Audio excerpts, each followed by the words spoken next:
तारीख थी 29 मई। आज से एक महीने पहले शाम के करीब 4:30 बजे सिद्धू मूसेवाला अपनी महिंद्रा थार एसयूवी में अपने घर से निकलता है। गाड़ी में उसके साथ उसका कजन गुरप्रीत सिंह और एक पड़ोसी गुरविंदर सिंह होते हैं। मूसेवाला गाड़ी खुद चला रहा होता है। गुरप्रीत उसकी बगल वाली सीट में होता है और गुरविंदर पीछे की सीट पर बैठा है। तीनों मूसेवाला की मौसी से मिलने जा रहे होते हैं। मूसेवाले के पिता बलकौर सिंह दूसरी गाड़ी में उनके पीछे चल रहे होते हैं। करीब 5:30 बजे मूसेवाला की गाड़ी उसके मौसी के गांव जवाहर के पास तक पहुंचती है। अचानक उन पे पीछे से गोली चलाई जाती है। एक दूसरी कार मूसेवाला के जीप के आगे खड़ी हो जाती है और उनका रास्ता रोक देती है। मूसेवाला की एसयूवी के सामने एक आदमी आता है। उसके हाथ में एक रशियन असॉल्ट राइफल AN-94 होता है। वो ताबड़तोड़ मूसेवाला की तरफ फायरिंग करना शुरू कर देता है। मूसेवाला भी अपनी पिस्तौल निकालता है। 2 राउंड फायर तक कर पाता है, पर पिस्तौल असॉल्ट राइफल का मुकाबला कहां कर पाएगी। देखते ही देखते मूसेवाला की गाड़ी को 3 तरफ से घेर लिया जाता है। मूसेवाला के लिए भाग निकलने का अब कोई रास्ता बचता नहीं। पुलिस के मुताबिक 8 हमलावर 2 गाड़ियों में घटनास्थल पर पहले से ही घात लगाकर बैठे हुए थे। मूसेवाला पर 30 राउंड गोलियां चलाई जाती हैं। जब गोलीबारी रुकती है तब हमलावर में से एक आदमी मूसेवाला की बॉडी को चेक तक करता है, कंफर्म करने के लिए कि वो मरा है कि नहीं। उसके बाद वो अपनी गाड़ियों में बैठकर वहां से निकल लेते हैं। यह पूरी घटना मूसेवाला के पिता बलकौर सिंह के सामने होता है, जो कि उस वक्त पीछे वाली गाड़ी में होते हैं। बलकौर सिंह शोर करते हैं। लोगों की भीड़ वहां इकट्ठा होती है। इसके बाद वो अपने बेटे और उनके घायल साथियों को ले जाते हैं मनसा के सिविल हॉस्पिटल में सिद्धू मूसेवाला को ब्रॉड डेड घोषित कर दिया जाता है। पोस्टमार्टम रिपोर्ट के अनुसार मूसेवाला को 19 गोलियां लगी और गोली लगने के 15 मिनट के अंदर अंदर उनकी मौत हो गई थी। दिन दहाड़े की गई महज 28 साल के इस पॉपुलर सिंगर की हत्या के बाद कई सवाल उठ खड़े हुए हैं। इस हत्या के पीछे हाथ किसका था? हत्यारों का असली मकसद क्या था? मूसेवाले का पंजाब के गैंगवॉर से कनेक्शन क्या था? कितना गहरा था? और मूसेवाला उस दिन सिक्योरिटी के बिना घर से क्यों निकला था? इस घटना के 1 महीने बाद आइए जानते हैं कुछ कड़वे सच इस हत्या के बारे में, और ट्रिगर असली में किसने चलाया यह जानते हैं। नेता टाइप आधा काम मत करो, सब्सक्राइब के साथ साथ बेल आइकॉन भी दबाओ। यूं तो सिद्धू मूसेवाला को किसी पहचान की जरूरत नहीं है, पर जो नहीं जानते हैं उनके लिए यह समझना जरूरी है कि मूसेवाला कौन था और उसके नाम के पीछे वजन क्या था। सिद्धू मूसेवाला का असली नाम शुभदीप सिंह सिद्धू था। 1993 में उनका जन्म हुआ था। पंजाब के मनसा डिस्ट्रिक्ट के मूसा गांव में उनका जन्म हुआ था। पंजाब के स्टार्स अक्सर अपने नाम के आगे अपने पिंड का नाम जोड़ देते हैं, जैसे दिलजीत सिंह का पिंड का नाम दोसांझ है। कुछ इसी तरह शुभदीप सिंह सिद्धू ने अपना स्टेज नेम रखा सिद्धू मूसेवाला। 6th ग्रेड से ही मूसेवाला को हिप हॉप का बहुत शौक था। वो टुपाक शकूर के बहुत जबरदस्त फैन थे। 2016 में मूसेवाला ने लुधियाना के गुरु नानक देव इंजीनियरिंग कॉलेज से इलेक्ट्रिकल इंजीनियरिंग पूरी की। इस दौरान उन्हें हरविंदर बिट्टू से म्यूजिक भी उन्होंने सीखा। ग्रेजुएशन के बाद मूसेवाला कनाडा के ब्रैम्पटन चले गए। वहां उन्होंने अपना पहला गाना जी वैगन रिलीज किया। 2018 के बाद वो इंडिया और कनाडा में लाइव शोज करने लगे। एक के बाद एक उन्होंने हिट गाने दिए। मूसेवाला रातों रात स्टार बन चुके थे, आइकॉन बन चुके थे for the youth of Punjab end of course the global Punjabi community. उन्हें कई अवार्ड्स भी मिले। यहां तक कि ब्रिटिश न्यूज़पेपर द गार्जियन ने अपने top 50 up and coming artist 2020 में उनका नाम भी शामिल किया। अब जाहिर सी बात है कि कोई इतनी जल्दी इतना बड़ा स्टार बन जाए तो उसके पीछे पीछे कोई ना कोई कंट्रोवर्सी तो जरूर आएगी। सिद्धू मूसेवाला के पीछे पीछे भी कंट्रोवर्सीज का अंबार लगा हुआ था। 2019 में मूसेवाला का एक गाना आया था। इस गाने में मूसेवाला ने 17वीं सेंचुरी की सिख वॉरियर वुमन माई भागो का नाम लिया था। इस वजह से उन पर सिखों की धार्मिक भावनाओं को आहत लगाने का आरोप लगा। अकाली दल ने इस गाने पर बैन लगाने की मांग की थी और इसको लेकर मूसेवाला पर मनसा और भटिंडा में FIR भी दर्ज किया गया था। बाद में मूसेवाला ने सोशल मीडिया पर माफी मांगी और अकाल तख्त के सामने वो हाजिर भी हुए। फिर दिसंबर 2020 में एक और कंट्रोवर्सी तब हुई जब मूसेवाला ने फार्मर प्रोटेस्ट के समर्थन पर एक गाना रिलीज कर दिया जिसका नाम था पंजाब माय मदरलैंड। भाई यहां तक तो बात अच्छी है, लेकिन इस गाने में सिख मिलिटेंट जरनैल सिंह भिंद्रावाले और खालिस्तान सपोर्टर भरपूर सिंह बलबीर के स्पीचेस के क्लिप्स इस्तेमाल किए गए थे। इसके अलावा एक कंट्रोवर्सी जो हमेशा मूसेवाला के साथ चलती रही वो ये थी कि उन पर एलिगेशन था कि मूसेवाले अपने गानों से गन कल्चर को प्रमोट कर रहे हैं। इनफैक्ट मई 2020 में मूसेवाले के 2 वीडियो सोशल मीडिया पर वायरल हुए। एक में वो कुछ पुलिस वालों से AK-47 चलाना सीख रहे थे, दूसरे में वो संगरूर के पास लड्डा कोठी शूटिंग रेंज में अपने प्राइवेट पिस्टल से शूटिंग प्रैक्टिस कर रहे थे। मूसेवाला पर आर्म्स एक्ट के तहत केस दर्ज हुआ। इसके बाद कुछ दिन फरार रहने के बाद उन्हें केस में बेल मिल गई। बेल मिलने के बाद मूसेवाले ने एक गाना फिर से रिलीज किया जिसका नाम था संजू। इस गाने में मूसेवाला ने अपने आप को संजय दत्त से कंपेयर किया। आपको याद होगा संजय दत्त भी आर्म्स एक्ट के तहत ही फंसे थे, पर मूसेवाला के साथ समस्या यह हुई कि इस गाने के लिए उन पर FIR हो गया। इन कंट्रोवर्सीज के अलावा मूसेवाला का एक फ्यूड बहुत फेमस रहा है सिंगर करण औजला के साथ। दोनों सिंगर्स एक दूसरे को सोशल मीडिया और लाइव शोज के साथ साथ अपने गानों के माध्यम से भी टारगेट करते थे।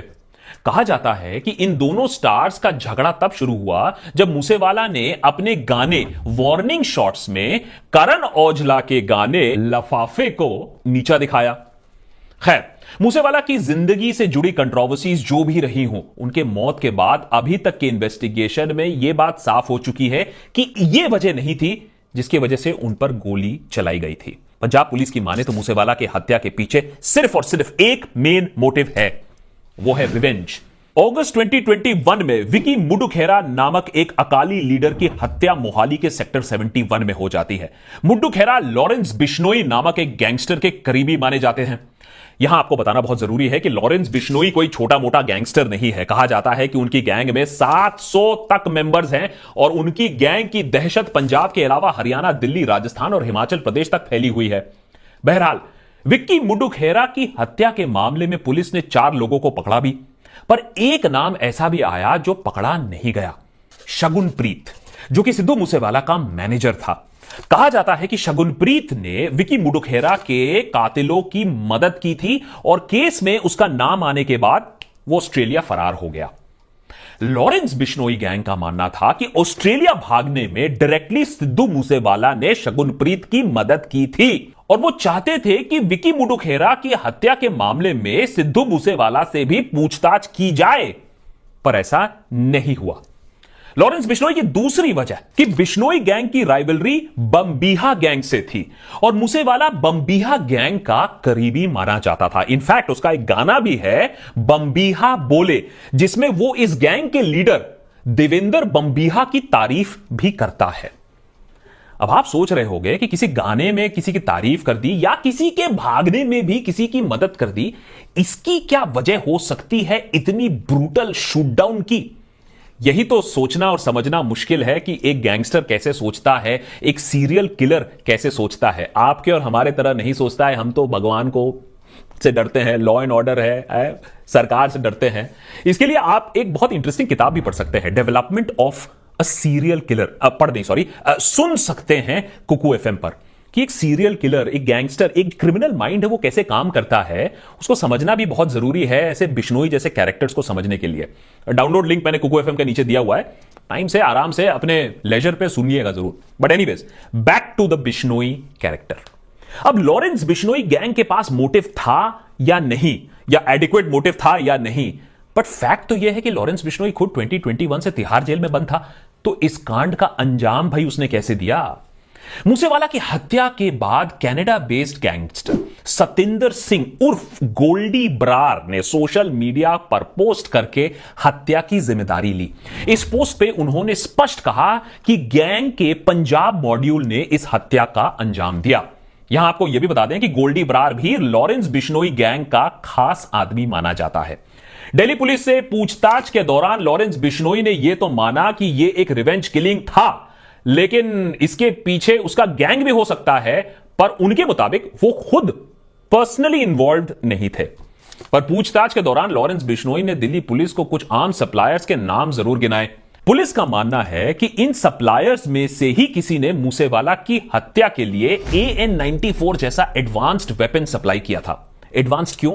क्योंकि इस वेपन को डिजाइन किया गया था रशियन आर्मी द्वारा इस्तेमाल किए जाने वाले AK-74 को रिप्लेस करने के लिए। आपकी जानकारी के लिए इस वेपन की खासियत यह है कि इसके पहले 2 राउंड में रिकॉइल बहुत कम होता है और 1800 राउंड फायर कर सकता है। यह वॉर वेपन है, 700 मीटर तक की इसकी क्लियर रेंज है। तो सोचने वाली बात यह है कि इस तरीके के वेपन्स इंडिया के गैंग सब में कैसे आ रहे हैं, कौन सप्लाई कर रहा है। इंटेलिजेंस एजेंसीज इस बात से बहुत परेशान है कि पाकिस्तान के ड्रोन द्वारा ऐसे वेपन्स तो सप्लाई नहीं किए जा रहे हैं, और सप्लाई करने का मकसद क्या है? पंजाब में गैंग वॉर्स फिर से शुरू कराने के लिए, दहशत फिर से शुरू कराने के लिए। बहरहाल 1 जून को पंजाब पुलिस ने इस मामले में 5 सस्पेक्ट्स को देहरादून से उठाया। बाद में इनमें से केवल 1 को पर्सन ऑफ इंटरेस्ट क्लासिफाई किया गया। इस आदमी का नाम बताया गया मनप्रीत सिंह। मनप्रीत पे आरोप यह था कि उन्होंने हत्यारों को टोयोटा करोला सप्लाई की थी, जो इस हत्याकांड में इस्तेमाल हुई। इसके बाद पुलिस ने हरियाणा के मुसिहाली से देवेंद्र उर्फ काला को अरेस्ट किया। इन पे आरोप था कि इसने 2 सस्पेक्ट्स चरणजीत और केशव को अपने यहां शरण दी थी। हत्या के बाद मिले सीसीटीवी फुटेज की जांच में एक आदमी दिखा जिसने मूसेवाला के घर से निकलते समय उसके साथ सेल्फी खिंचवाई थी। इस आदमी का नाम बताया गया संदीप सिंह उर्फ केकड़ा। कहा जाता है कि इसी ने मूसेवाला के मूवमेंट्स की इंफॉर्मेशन हत्यारों को दी, कितने गाड़ियां आ रही है, बुलेट प्रूफ गाड़ी है कि नहीं है, हत्या हो सकती है या नहीं। इसके अलावा पकड़े जाने वालों में गोल्डी बरार का करीबी सराज मिंटू भी है, और भी अरेस्ट हुए बाय द वे हरियाणा में। इसके कुछ दिन बाद दिल्ली पुलिस ने गुजरात के मुंद्रा से हरियाणा के शार्प शूटर प्रियव्रत उर्फ फौजी और कशिश को अरेस्ट किया। बताया जाता है कि फौजी ही ऑपरेशंस को लीड कर रहा था और वो गोल्डी बरार के डायरेक्ट कांटेक्ट में था। अब आपको यह जानकर हैरत होगी कि इतने सारे अरेस्ट जो हुए हैं उनके पीछे है एक बहुत ही छोटा सा क्लू। प्लान तो बहुत लंबा बनाया गया था, लेकिन एक छोटे से क्लू के वजह से ये सारे पकड़े गए। दरअसल हुआ यह कि जिस बलेरो का इस्तेमाल किया गया था इस हत्याकांड में, वो मनसा से 13 किलोमीटर दूर अबैंडन्ड मिला। बलेरो के अंदर से पुलिस को मिला फतेहाबाद का एक पेट्रोल पंप का रिसीट। पुलिस ने उस पेट्रोल पंप पर पहुंची और वहां के सीसीटीवी फुटेज को खंगाला। उस फुटेज में दिखा उनको एक शार्प शूटर जिसको आइडेंटिफाई किया गया एज फौजी। बलेरो के इंजन और चेसिस नंबर से पुलिस को ऑफ कोर्स उसके मालिक को भी ट्रेस कर लिया। अब इतने सारे अरेस्ट के बाद भी मूसेवाला की फैमिली का यह मानना है कि लॉरेंस बिश्नोई बस एक मोहरा है। उनके मुताबिक सिद्धू मूसेवाला एक बहुत बड़ी साजिश के तहत मारा गया है, और इस बात में सच्चाई भी हो सकती है कि जब आदमी जानता है कि वो पकड़ा जा सकता है तो ऐसा लंबा चौड़ा प्लान क्यों बनाएगा। इसके पीछे क्या साजिश थी, इसके पीछे क्या पाकिस्तान का हाथ है, इसके पीछे क्या फिर से दहशत और गैंग वॉर शुरू कराने का अल्टीमेट मोटिव है, यह सोचने वाली बात है। और इसीलिए इसमें फुल इन्वेस्टिगेशन की जरूरत है। क्या यह सिर्फ एक रिवेंज किलिंग ही है? अब पंजाब पुलिस इस क्लेम से इत्तेफाक नहीं रखती है। उनके मुताबिक मूसेवाला की हत्या की साजिश अगस्त 2021 में लॉरेंस बिश्नोई द्वारा जेल में रची गई थी। इनफैक्ट हाल ही में Delhi police special cell chief HGS Dhaliwal ने एक प्रेस कॉन्फ्रेंस में भी घटना की डिटेल्ड अकाउंट उन्होंने दिया। उनके मुताबिक अगर उनकी बात मानी जाए तो बुलेरो का ड्राइवर था कशिश और उसमें बैठे थे प्रियव्रत AKA फौजी और अंकित सिरसा। करोला केशव चला रहा था और उसमें उनके साथ थे जगदीप और मनप्रीत। ये हुई पूरी शूटर्स की टीम। करोला ने मूसेवाला की थार को ओवरटेक करते हुए उसका रास्ता रोका। उसमें से मनप्रीत मन्नू बाहर आए और उसने असॉल्ट राइफल से फायरिंग शुरू कर दी। उसके बाद बाकी हत्यारों ने भी फायरिंग की। गौरतलब बात यह है कि अगर उनके गन्स किसी वजह से जैम हो जाते या कोई और प्रॉब्लम आती, उनके पास पूरा असला था। उनके पास एक आर्मी की छोटी टोली को उड़ाने के लिए इतने सारे बॉम्ब्स और IEDs रखे हुए थे अपनी गाड़ियों में। हत्या के फौरन बाद पंजाब के चीफ मिनिस्टर ने आनंद फानंद में जुडिशियल कमीशन की घोषणा तो कर दी, लेकिन वो करते भी क्या? आखिर उंगलियां उन पर ही तो उठ रही थी। दरअसल हुआ यह था कि 28 मई को चीफ मिनिस्टर ने आदेश दिया कि 424 VIPs की सिक्योरिटी हटा दी जाए विदाउट एनी एक्सप्लेनेशन, एकदम सडनली। और ठीक इसी के एक दिन बाद यानी 29 मई को यह कांड हो जाता है। हालांकि बाद में यह बात स्पष्ट करने की कोशिश की गई कि मूसेवाला की सिक्योरिटी हटाई नहीं गई थी, उसको सिर्फ घटाई गई थी। चलो ठीक है, लेकिन सिक्योरिटी घटाने का ऑर्डर तो ऊपर से आया, क्यों आया? पर पंजाब चीफ मिनिस्टर अपने आप से ही अब पूछेंगे कि घटाई किसने सिक्योरिटी, किसकी जिम्मेदारी है? खैर, हंगामा खड़ा होने के बाद सरकार ने उन 424 वीआईपीज की सिक्योरिटी रिस्टोर करने का भी आदेश दे दिया। मूसेवाला की मौत से जुड़ी काफी कोइंसिडेंसेस भी अब सामने आ रही हैं, जो उनके फैंस बाय द वे मानते हैं ये कोइंसिडेंस नहीं है, कुछ और ही ज्यादा है रेलेवेंस इसका। मूसेवाले का एक गाने का नाम 295 था, जिसमें वो आईपीसी सेक्शन 295 की बात करते हैं, which relates to hurting religious sentiments. इत्तेफाक की बात है कि उनकी हत्या भी 29 मई को हुई, यानी 295। और भी गहरा इत्तेफाक यह है कि मूसेवाला का आखिरी गाना उनके मौत से पहले था द लास्ट राइड। माना जाता है कि मूसेवाले का यह गाना अपने फेवरेट सिंगर टुपाक शकूर को एक ट्रिब्यूट था, और टुपाक की हत्या भी 1996 में गोली मारकर ही हुई थी, जब वो अपनी गाड़ी में कहीं जा रहे थे। उस वक्त टुपाक की उम्र केवल 25 इयर्स की थी, 25 साल की थी। इत्तेफाक जो भी हो, फैक्ट तो यह है कि यह एक सोची समझी लंबी साजिश है। अब यह सिर्फ एक रिवेंज किलिंग है, जो कि एक इमीडिएट, हमें मालूम चला एक महीने में कि इमीडिएट कारण क्या है और लॉरेंस बिश्नोई का हाथ क्या है और गोल्डी ब्रार का हाथ क्या है। लेकिन लॉरेंस बिश्नोई और गोल्डी ब्रार भी किसी के लिए काम कर रहे हैं। उनसे यह हत्या किसी वजह से कराई गई थी जो रिवेंज से ज्यादा है। क्या पंजाब में फिर से आग लगाने की कोशिश हो रही है? इसी वजह से इन सारे लोगों को, जो कनाडा, ऑस्ट्रेलिया, जहां भी बैठे हैं, इंटरपोल की मदद से इनको पकड़ना चाहिए, इनको एक्स्ट्राडाइट करना चाहिए वापस।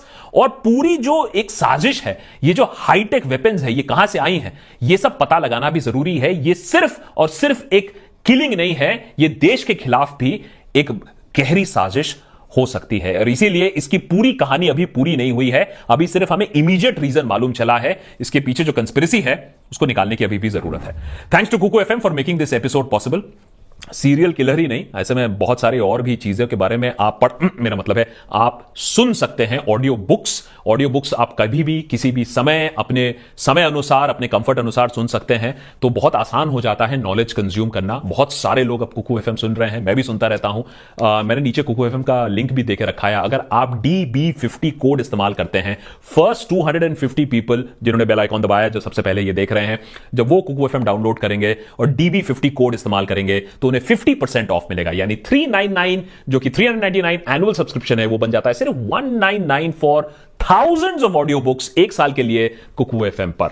Thanks for watching. More episodes on देशभक्त कमिंग अप। नेता टाइप आधा काम मत करो, सब्सक्राइब के साथ साथ बेल आइकॉन भी दबाओ।